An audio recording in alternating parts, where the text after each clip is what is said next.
Central Nebraska, it's farm country, it's windy country. And here near Lincoln, you can drive on a country road and not see another car for hours.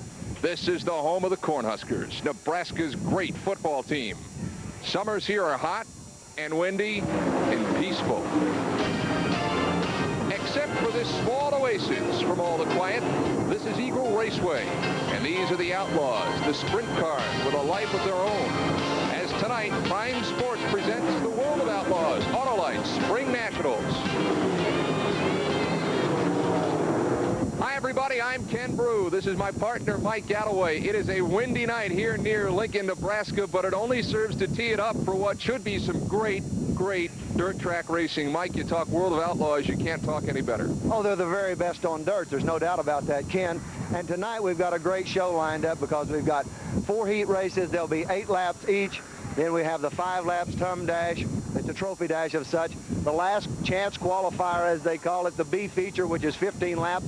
And only 4 of those cars out of the B feature will go into the A feature.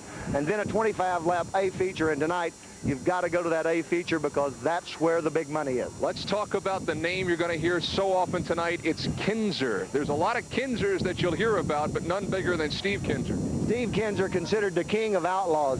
Outlaws have had championships for 13 years, and out of those 13 years, Steve Kinser's been the national champion 10 times. So it goes to show you he's strong. His uncle Carl wrenches the car. Some of the other big names in racing that are here tonight, Doug Wolfgang is on hand. Johnny Herrera's here out of New Mexico. We've got a racer came all the way down from Canada. So we have probably the cream of the crop, no doubt about it, as far as World of Outlaws and sprint car racing are concerned, Ken. All the kings are here and all the kings' chariots, too, as we get set for this, the World of Outlaws. The World of Outlaws, Autolite Sprint Nationals, brought to you by Autolite Spark Plugs, guaranteed for 2 years, no matter how far you go. Well, there's the scene at the wind-swept and sun-drenched Eagle Speedway here just outside of Omaha, Nebraska, as we get set for the qualifying laps. Now, Mike, for the uninitiated, what will we see here now in the qualifying? They run 2 laps under the green flag, Ken, and they're timed on both of them. They take the quickest time of those 2 laps. That does a lot of things. It will set you, lines up the heat races. It also will, you'll keep the time through the evening. It's not unlike what we see in the Indianapolis time trials. 1 car on the track at one time. Don Drought, another local guy, Don Drought Jr. from Lincoln, Nebraska. Oh, number 1. 1 BK car, and BK letters are written up and down beside the 1. Kind of hard to see, but then in the World of Outlaws, another number 1 car, so they have to distinguish the 2 apart, and they do it by the B and the K. Well, I would think the BK stands for Burger King. Burger King. We'll see if he can have it his way here on the track.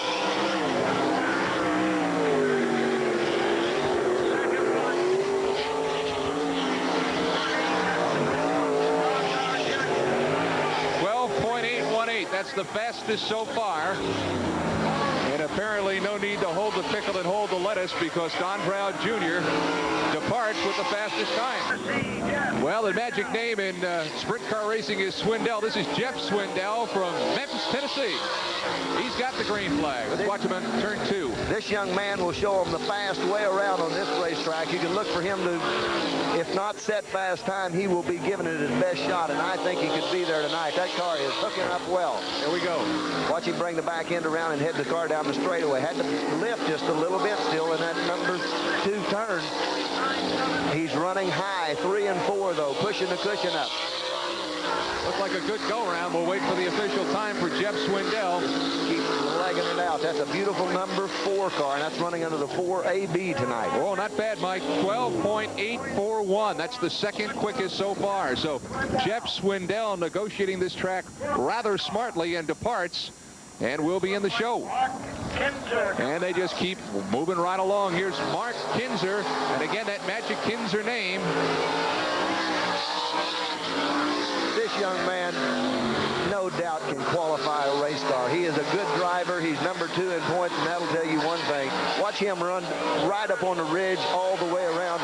And if he's not there, it won't be because he doesn't try. Look at this. Let's watch him into that number 2 turn. Is he going to be able to negotiate it? And he does. He's got the track down. He is on go tonight. He's got it dialed in, not afraid, as you say, of going up in those marbles, and it looks like a good, strong run here for Mark Kinzer. I'll tell you what, nobody quicker so far at 12.119 is the number 1X car of Mike Peters, Wichita, Kansas. The car is out of Tulsa, Oklahoma. The driver is out of Wichita, Kansas. Mike Peters, a champion on the half mile at Oklahoma City. Here's a man that's just pretty good kind of a race car driver. He knows the quick way around a racetrack. He looks good tonight in the Carboni-built engine.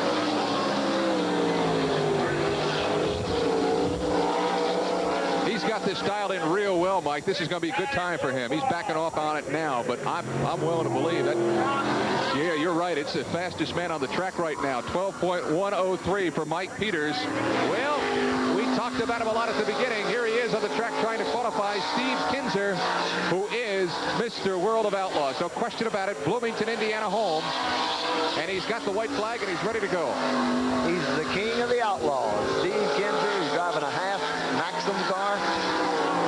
He is not letting up at all as he comes through turn 4 to take the checker, and this is going to be a good time for Steve Kinzer. 12-1 and change, so that means he will be up close to the top 3. No, he is the leader now. It has just been flashed, the official time now at 12.012. And Steve Kinzer, no mystery, the man that everyone will chase now. Qualifying again, continuing. That's car number 49, Mike, and that's Doug Wolfgang, Sioux Falls, South Dakota. It's Wolfie, and they love him here, just outside of Lincoln. And that's one of the reasons, again, that Wolfie has spent a lot of time at this racetrack before he went to being a touring pro in the World of Outlaws, just living up in Sioux Falls, and came down and ran this beautiful Eagle racetrack many, many times. He's kind of a local hero, and he's a local hero in more places than one.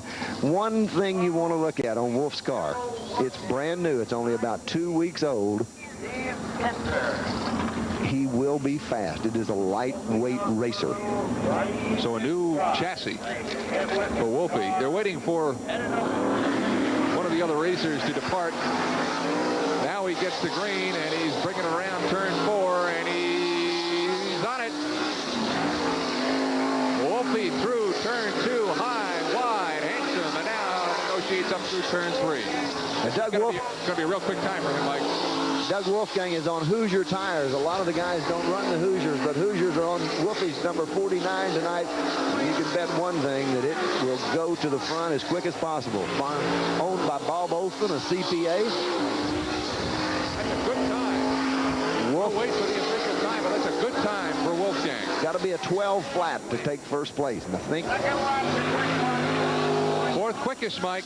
That's good enough. That's all you want to do. You're up front. You don't have to worry about it a whole lot. Why get greedy? And here's the man, Steve Kinzer. Steve, nicely done tonight. Tell me about the track. You got up pretty high there in turn number 2. Is that going to be a problem, you think? Well, they're going to push this thing, the cushion way up to the top on the fence tonight. With all the heat out here and all the wind blowing, it looks like, I don't know, they're going to push it right on the top, and there's not much moisture on the bottom, so I don't know if you'll ever be able to get down there and outrun them or not. Yeah, we just went out to qualify and rode right around the cushion and turned a pretty good lap. A little better than what I expected to as late as I went out. Well, Steve, keep that air conditioning on full blast inside that car, okay? Yeah, it's not too bad inside it. Steve. Okay, thank you. 10 laps. And, again, they all get pushed out onto the track. What is this now? They don't just all come out starting. They get a push out, Mike. Explain that. What's going on? These cars do not have starters on them, Ken. They're all direct drive. There's no clutch on the cars.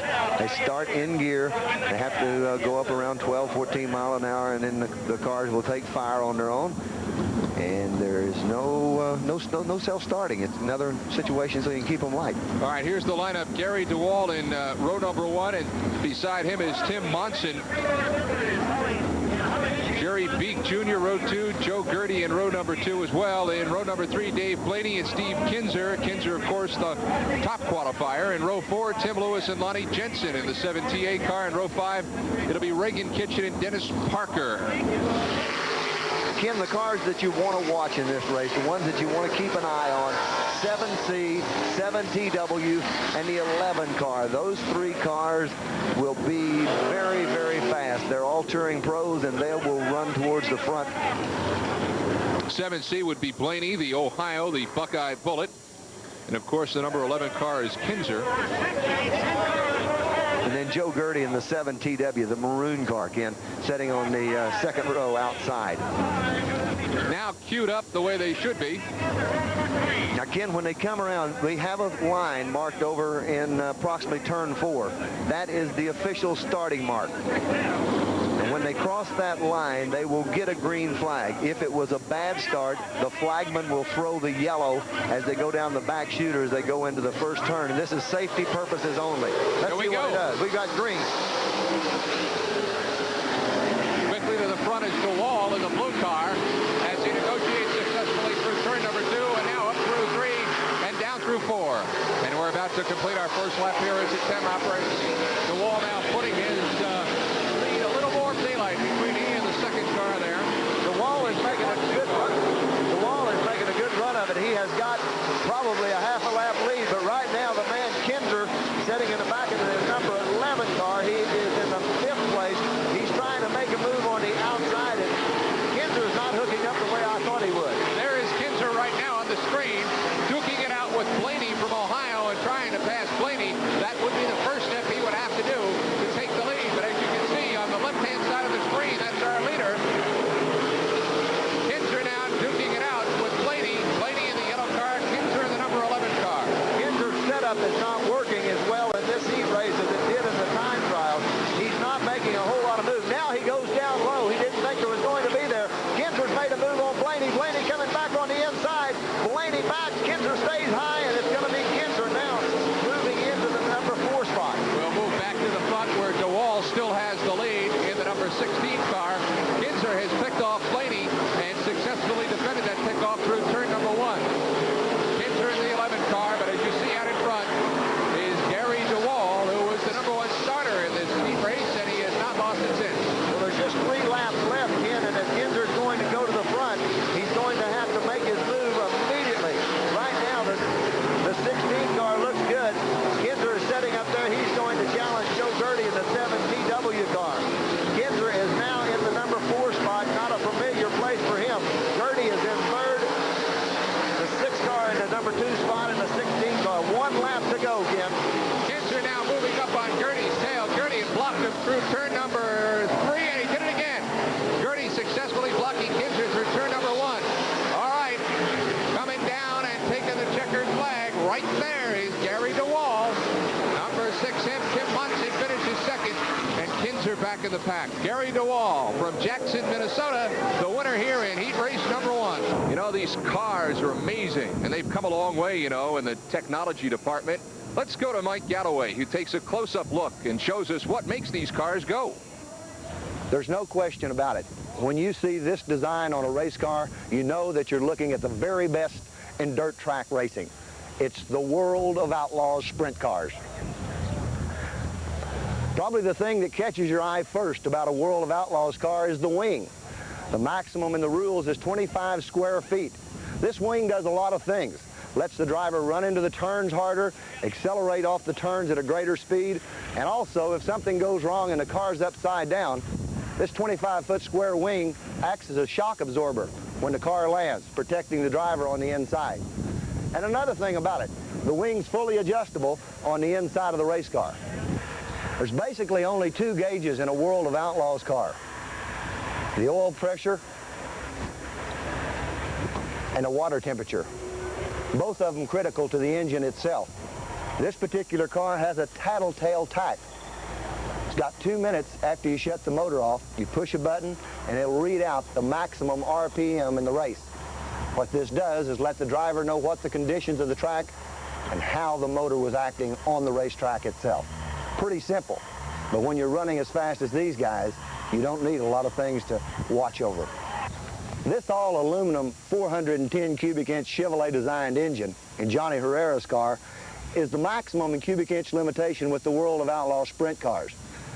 Alcohol fuel injection, no nitrous oxide or nitromethane, but believe me, This 410 cubic inch engine will pick the front tires off the ground 3 feet if the conditions are right, even at 50 miles an hour.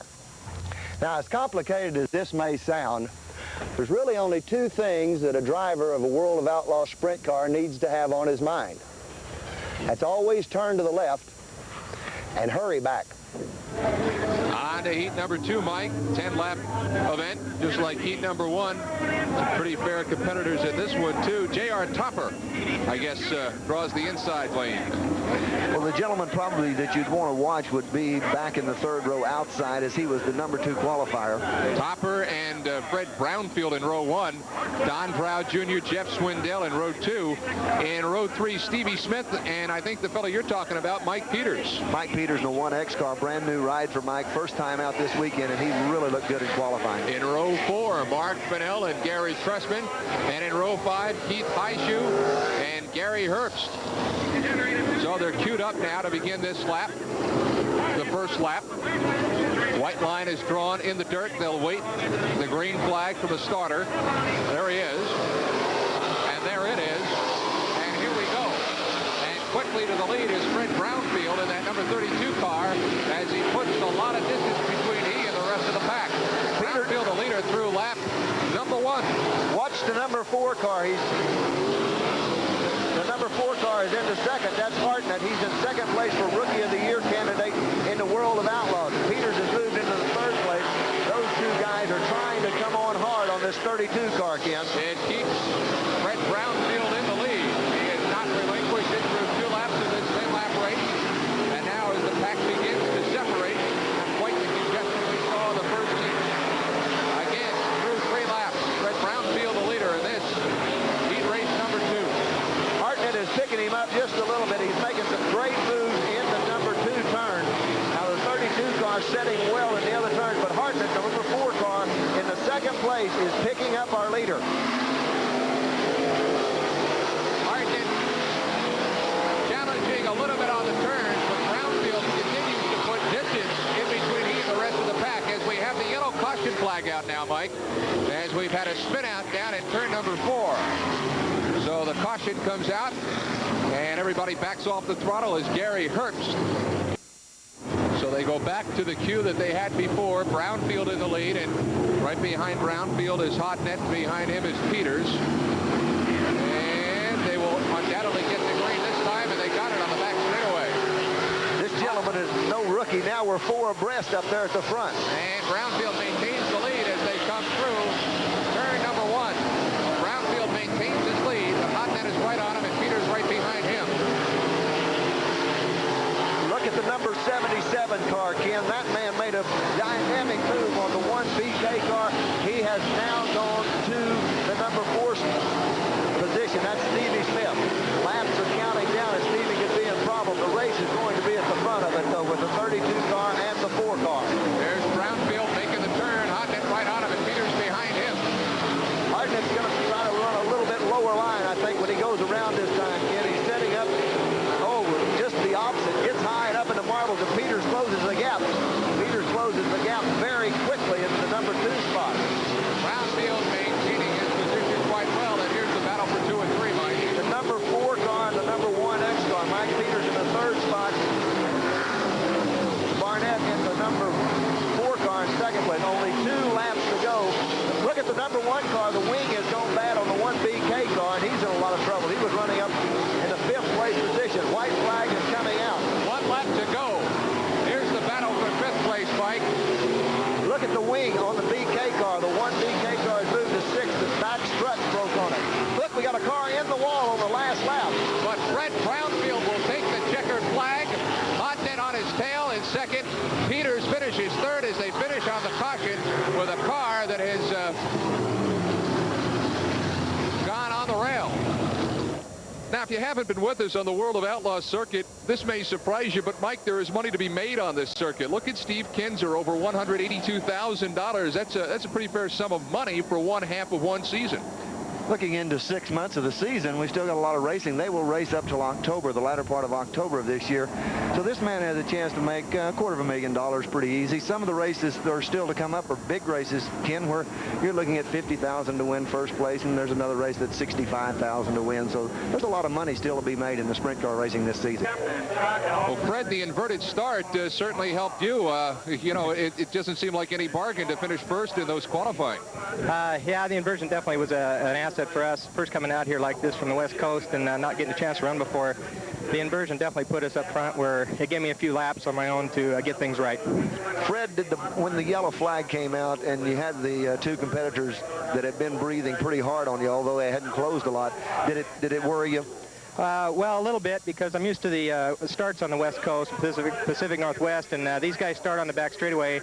You really got to be on the gas in a hurry, and that first restart I got on too late, and they got by me, but the yellow had already come up, so I knew I had a second chance at it, so I went hard on the back straightaway. Well, you didn't let that happen the second time around, though, did you? No, we were gas on at that point. We were ready to go. Congratulations. We'll look for you in the trophy dash. Thank you very much. Nighttime falling here just outside of Lincoln, Nebraska at the Eagle Speedway, and we get ready for heat number 3. Again, a 10-lap race. And Mike, you look at the people that are in this one, and the lineup is pretty impressive. First, you have Rick Howard and John Kearney, two fine racers. Swindell also can hold his own. Cameron had a real strong qualifying. He's in row 2. In row 3, Johnny Herrera, whom you would think would be the favorite. Then Mark Kinzer, Danny Lasowski, and Dean Chatt in row 4. And in row 5, it's Randy Whitman and Dan Cage Jr. But if this holds true, Herrera will not benefit from winning that particular qualifying. Well, the thing about that we've seen in the earlier 2 races, the definite place to be on this racetrack is on the pole position. The number 4 car on the inside is Jeff Swindell, and Jeff should be very, very tough in the beautiful blue car. So, but here again, the first row has been the place to be in the previous races. And they're on it. And very quickly, the 86 car comes out and takes the lead. That's John Kearney. He has put some distance between him and the rest of the pack as the first lap is about to go in the book. John Kearney, and right on his tail and trying to make a move is the number 2 car, Rick Howard. Howard tries to drop down low through turn number 1, but he's blocked, and nicely by Kearney. They both go by him, Ken. They get by him, and the number 2 car goes to the front. That's Rick Howard. Jeff Swindell on the inside, and Swindell now moves into second place. But can he hold it? Swindell and Howard are going to battle for the lead up front, but watch the number 5 car that's moved into third place, because Mark Kinzer is second in points, and he will go to the front. The number 5 car is the orange car, but it remains Rick Howard who has the lead. Now he just lost it. Swindell goes underneath him. The black flag comes out for the 26 car. Swindell loses the lead back to Howard on the front straightaway. Dan Cage Jr. is the 26 car that's lagging and through the black flag, but here we come down with 3 laps in the book, and out of the lead is Rick Howard. Jeff Swindell is sitting on the back bumper watching Howard. If Howard makes a mistake, Swindell will be there. Swindell runs good in the corners, but Howard seems to be pulling him down the straightaway. Howard went high. Swindell tried to go low through turn 4. It didn't work. Same tactic here in turn 1. Didn't work. And in turn 2, it's still Rick Howard up on top. Oh, there's the move. There's the move right there as Swindell takes the lead. We've got the yellow flag out, though, Mike. Got a caution. We've got a car in the infield. We've got a car in the infield over on turn number 2. Well, that will only bring them all back, and they'll queue up again, and we'll see if that battle between Rick Howard and Swindell will develop after they get the green. But right now, everything is on pause until this car can be cleared. Well, if you see right here that Rick Howard is on the high side and he ducks back down, now Swindell will come in low. Swindell comes in low, makes a good, clean pass, and he's doing well in the turns, but he's not pulling it down the straightaway. Now watch Howard set the car up. Straight shot down the back straightaway. He comes down low, gets underneath him. I want it back, and I want it bad, and he takes it. He sure does. And you made a good point, Mike. It's the turns where Swindell is making his moves, but Howard seems to be doing the better job of it on the straightaways. program. You saw the laps remaining, and they should be getting the green, I would think, Mike, within the next half lap or so. Flagman says not this time around. That's Larry White, the head flagman here at the Eagle Speedway, and he says we just can't run them like this. We got to get this thing cleared up a little bit. So he gives them the finger, says one more time around. Jeff Swindell, the number 4 car, sitting right behind. Got to jump. Got it now. Swindell tries that same maneuver down low and successfully, but Howard takes it back in the straightaway. He is running so well. Swindell is low and he's on the move. He's going to try to get up in front of him, but Rick Howard, it's a race down the back chute. Can Swindell hold on to this one? Swindell coming back on the lead again through turn number 4. And Howard drops back to second, and Kinzer makes a move now, and he's in second place as Howard drops back to third. Kinzer moves up underneath Howard, but now Kinzer's got to make a move to go to the front. Swindell with the lead over Kinzer. Howard dropping back in the pack, and we're getting very close to the final lap. The laps are running out. The white flag will come around. Jeff Swindell should be able to put this one in the bag. He has the white flag. Final lap, less than, well, it'll be complete here in just a matter of seconds. Kinzer in second place. Swindell, you can see in the blue car, is in first. Swindell will take the checkered flag and win heat race number 3. Kinzer finishes second, and Howard bringing it up in the show. Johnny Herrera in the 4th place, the 32U car. There is the winner, Jeff Swindell of heat race number 3. Mike, here's the restart, and you're going to see Swindell take the lead just like that, where he did before on the turns. Rick Howard hard on this back straightaway as soon as he sees the green, but he's high. He's real high. Look at Swindell making the car work down low and off the turn. Now, Howard comes back, jumps in front of him. This is the pass that he makes stick, though. Going into number 1, he's underneath the Howard car. He makes it stick, drips up high, and he's hard off the number 2 turn. That one stays this time around, Ken.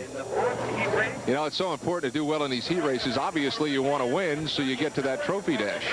Looking in the trophy dash and then putting in a good spot in the feature. So, yes, these are truly important. All right, final heat race. Number 4, Aaron Berryhill in row number 1. Bubek, the number 9 car, also alongside with him in row 2, Vance Peterson and Jim Carr.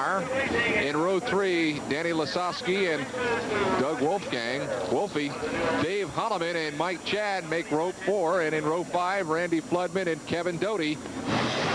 Heat race number 4, and they're on it. And again, Bubek just zooms to the lead. Wolfgang coming off the back and into second, and he does it so slyly.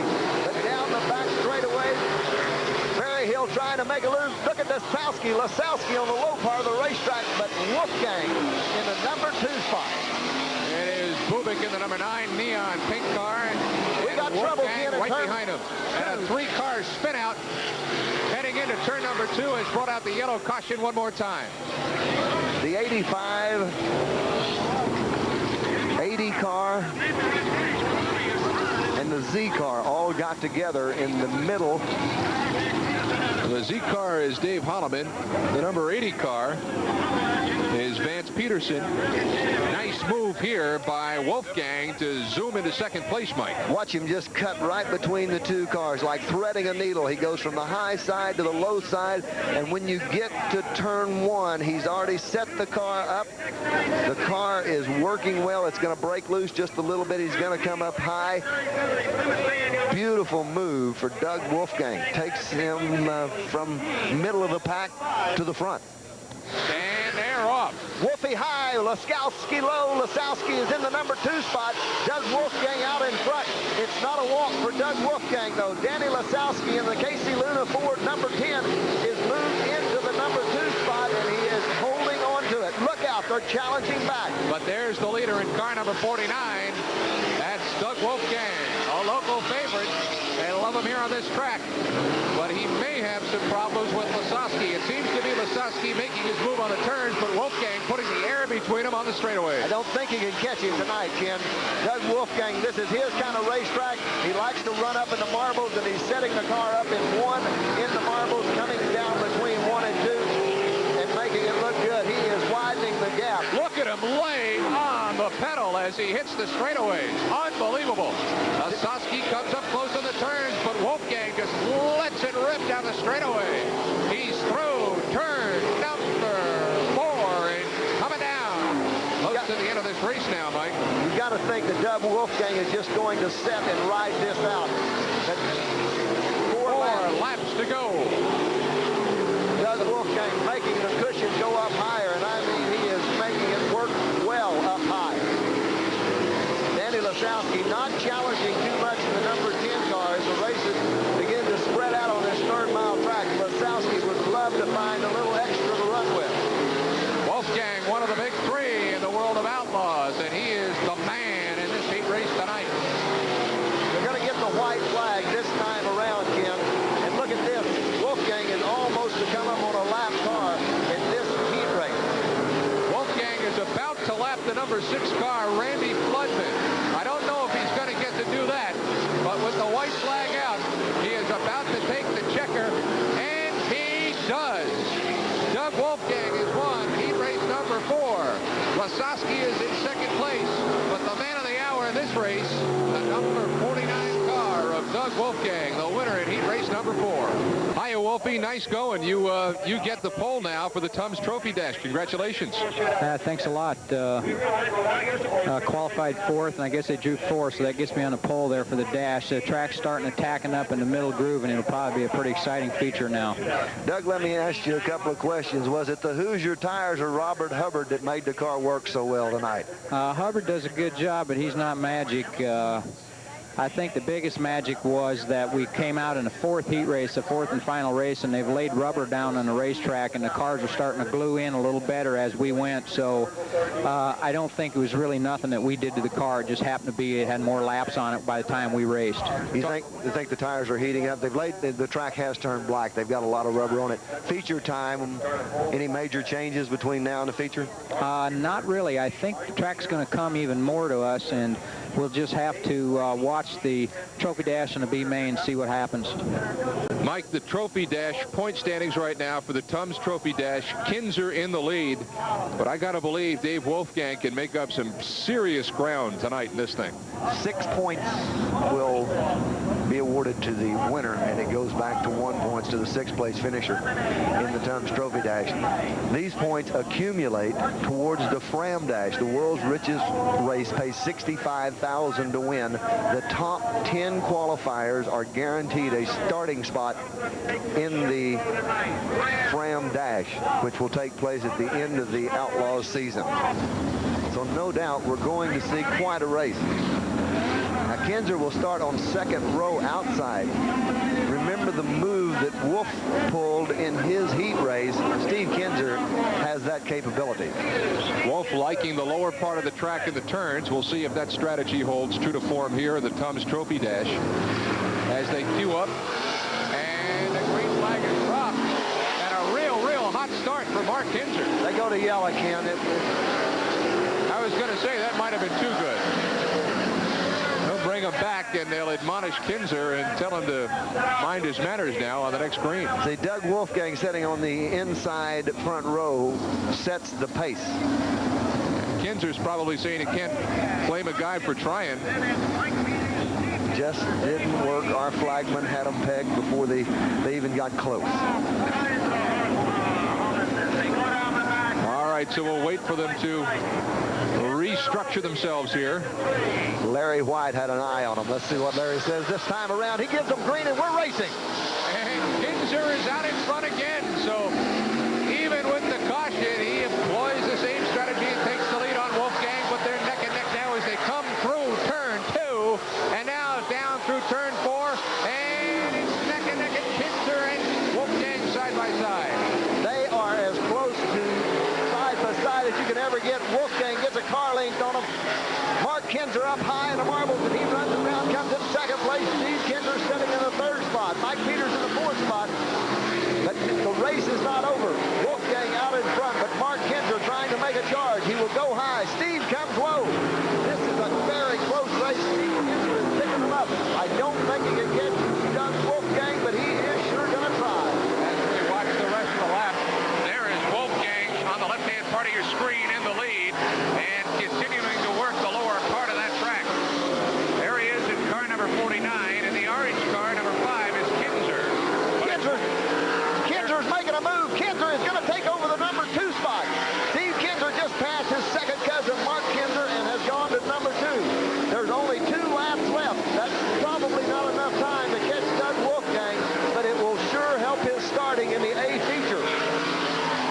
there's the white flag for the final lap.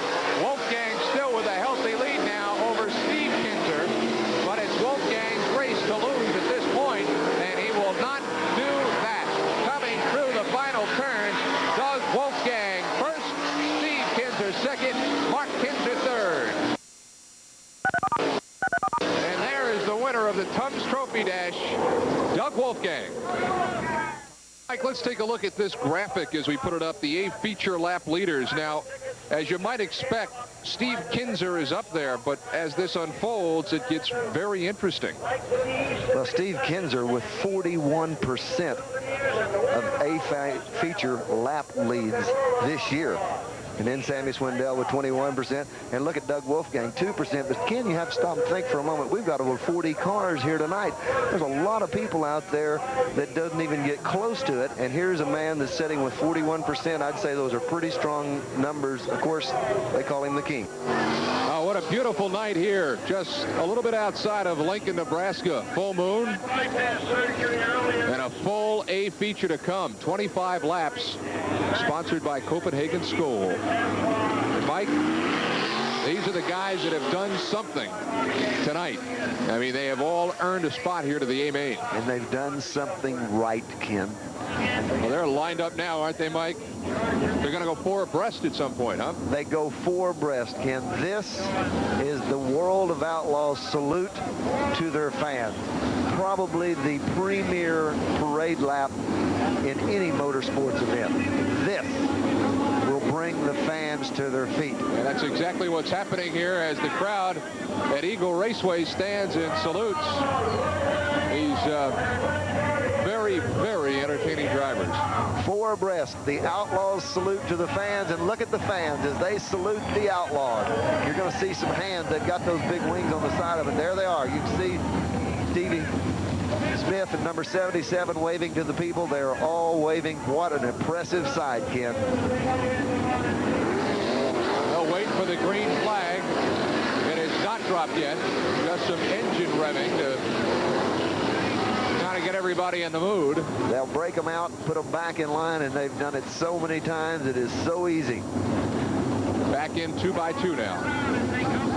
Now, Steve Kinzer and Doug Wolfgang have sat side by side so many times. They know what each other can do. They will push their cars to the limit. They can rub tires, and they know what the other guy's going to do. They how may he's be going to talking react. to each other, huh? You bet. Let's see if they go green. We got the green. And they're off. And looks like it's going to stay green as Wolfgang goes to the front. He has taken the lead, and we have got a fair start. Kinzer right on him, but Wolfgang has the lead. A lot of racing still to go, but Doug Wolfgang setting up on a cushion. We've got the 97 car in trouble, but he brings it back around. He's back on the racetrack. No yellow, no yellow. Wolfgang continues with the lead. Kinzer behind him, Mark Kinzer behind him. So it's Wolfgang, Kinzer, and Kinzer here in the A main dash. Right now, the racers are trying to set it out, make sure the car is working.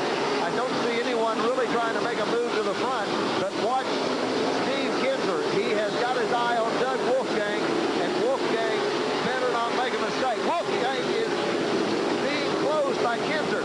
Kinzer is coming on Wolfgang, and they're coming up to lap traffic. Kinzer gets underneath him. Wolfgang falls down the back straightaway. Watch Kinzer. He comes underneath Wolfgang. He's going to make a move. Kinzer smokes the right rear tire, picks the left front up off the ground, and he is hooked up. And Kinzer is falling behind some slower traffic, and it looks like Wolfgang is taking advantage of it, putting a car between him and Kinzer. Nice move by Wolfgang on that maneuver, and he now puts a long piece of distance between him and Steve Kinzer, but now Kinzer has made that up. Again, I want you to watch them pick the left front tire up as they come out of the number 4 turn. They're putting so much traction down that pick the left front tire up and run almost down the front straightaway. Wolfgang trying to run high. Kinzer's running high. Mark Kinzer sets in the 3rd place. Peter's in the 3rd spot. And next car, the 7C car, now running in the 4th spot. And Mark Kinzer in the 5 car is having some problems, and he's dropping back. Kinzer has really been boxed in this race, Mike, and it's not so much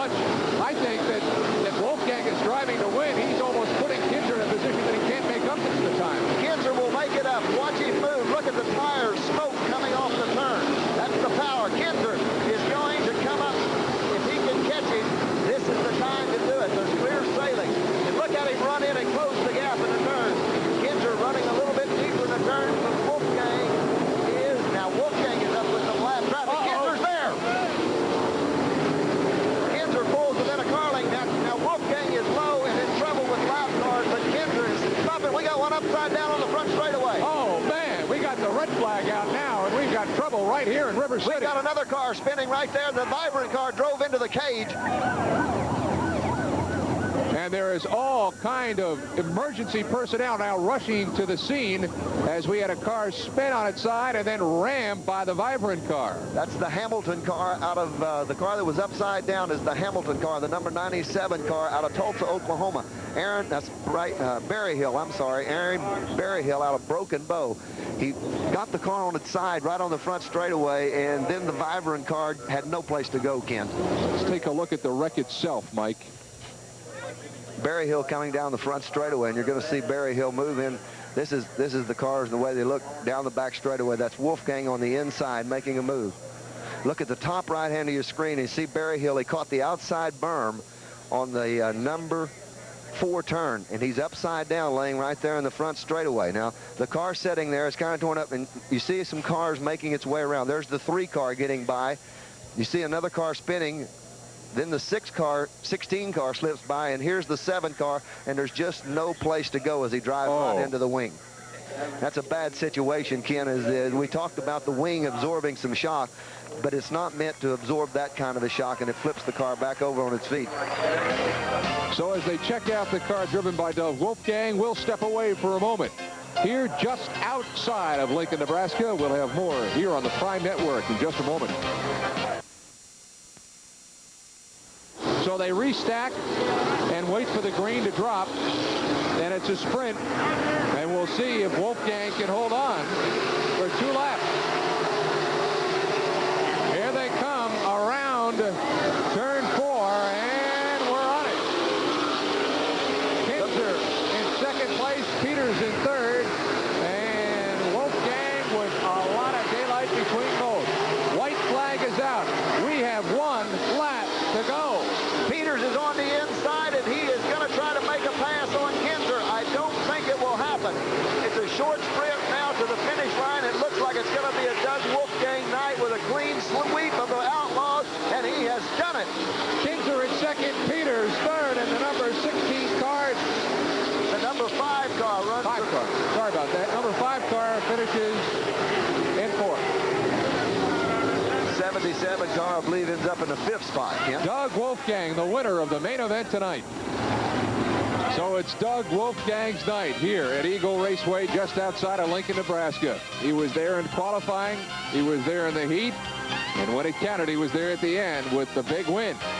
The lopsided win in the A main feature.